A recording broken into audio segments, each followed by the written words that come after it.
Let me know, tell our audience what your name is and how are you doing today. I'm Chris. I'm from the PAA podcast. I'm very, very hot. I was planning on staying out here for 8 hours, and I don't think I'm going to do it. I'm live streaming, but I'm going to go around and say hi to people and then just boogie, I think. It's nasty out here.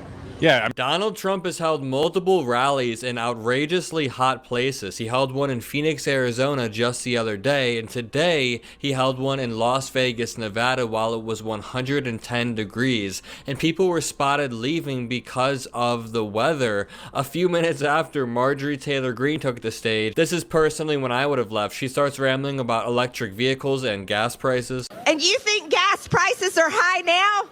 Just wait until you're forced to drive an electric vehicle.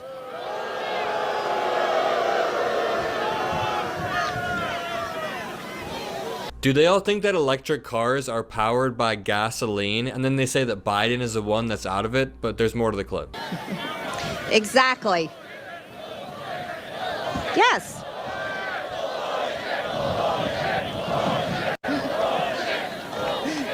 Y'all may become my favorite place to go. America is sick of it.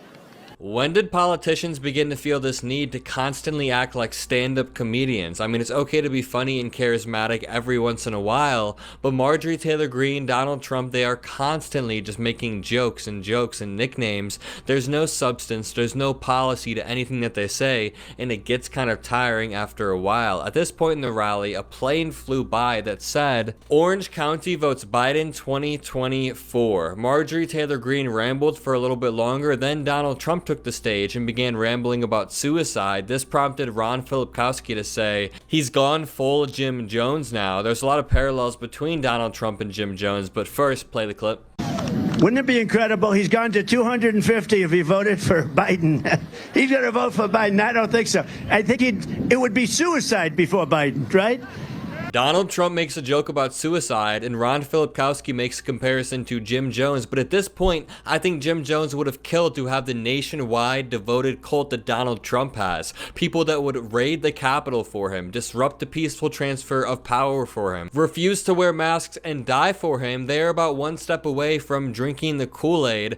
Jim Jones preyed on people who needed meaning in their life, preyed on people who were down on their luck, and Donald Trump does the same thing. He preys on people who are feeling disillusioned with politics, who feel like the establishment hasn't served them well, so he acts like he's going to come in and drain the swamp. He's going to come in as this outsider, anti-establishment populist, and fix everything, but it didn't work during his first 4 years, and it damn well won't work when he appoints loyalists around him and strips any checks and balances in our government. And the same type of rhetoric that Donald Trump uses about our institutions not serving the people is the exact type of rhetoric that allows authoritarianism to grow. It capitalizes on people's discomfort and people's disillusionment with the current system, so when Donald Trump does come in, they're more complacent and don't care if he ends up crippling these different agencies. Will Bunch wrote, "I wrote this last week that the GOP is no longer a political party, but a cult on a path to Jonestown. Only a cult would support a convicted felon." The Democrats and the fake news media want to constantly talk about, oh, President Trump is a convicted felon. Well, you want to know something? The man that I worship is also a convicted felon. And he was murdered on a Roman cross. The most insufferable person in politics, Marjorie Taylor Greene, but then Donald Trump called Jack Smith a dumb son of a bitch while also calling him deranged while standing there sweating in the sun like a madman, rambling while being indicted many times. Who looks deranged in this situation? Watch this clip. You know, we have a deranged individual named Jack Smith. He's a deranged, dumb guy. He's a dumb son of a bitch. And what he did, and I just want to get off normal. Just your average family-friendly political rally. Bring your kids while Grandpa Trump shit-talks people he thinks have done him wrong.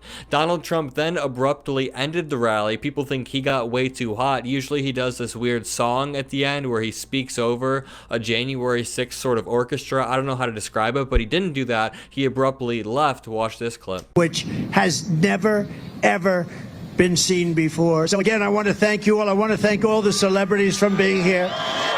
And We have great celebrities. Marjorie, thank you for coming up from Georgia. Get out and vote. You have a big voting day tomorrow. Get out and vote. And you have some unbelievable people. Just get out and you vote. And I will see you soon. We're going to spend a lot of time in this state. If we win Nevada, we win the whole thing. We win the whole thing.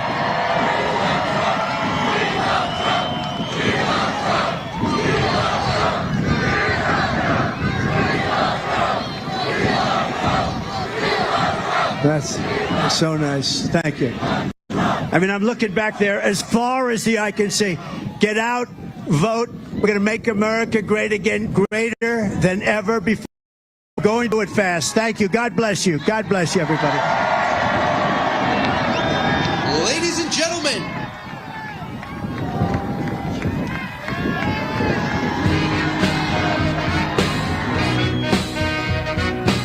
Donald Trump then spent 60 seconds rambling about sharks. Nobody has been able to decipher this. Even people in the crowd seem to be incredibly confused. If this is the Donald Trump that shows up to the debates versus Joe Biden, President Biden will absolutely sweep. Watch this clip.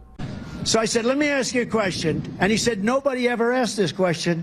And it must be because of MIT, my relationship to MIT.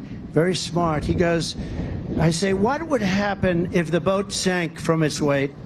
And you're in the boat, and you have this tremendously powerful battery, and the battery's now underwater, and there's a shark that's approximately 10 yards over there. By the way, a lot of shark attacks lately. Do you notice that? A lot of shark.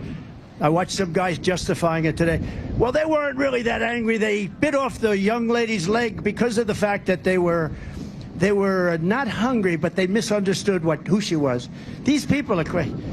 He said there's no problem with sharks. They just didn't really understand a young woman swimming now really got decimated, and other people too, a lot of shark attacks. So I said, so there's a shark 10 yards away from the boat, 10 yards, or here. Do I get electrocuted if the boat is sinking, water goes over the battery, the boat is sinking? Do I stay on top of the boat and get electrocuted? Or do I jump over by the shark and not get electrocuted? Because I will tell you, he didn't know the answer. He said, you know, nobody's ever asked me that question. I said, I think it's a good question. I think there's a lot of electric current coming through that water. But you know what I'd do if there was a shark or you get electrocuted? I'll take electrocution every single time. I'm not getting near the shark. So we're gonna. Every speech he does, he brings up some wild conversation he had with an MIT professor. I don't know what this bit is. He also claims his uncle was an MIT professor, and because of that, he is a genius. Either way, Donald Trump's rallies are becoming increasingly incoherent and increasingly unhinged. If you enjoyed this video, make sure to leave a like, comment a blue heart if you made it this far in the video. I read all of the comments.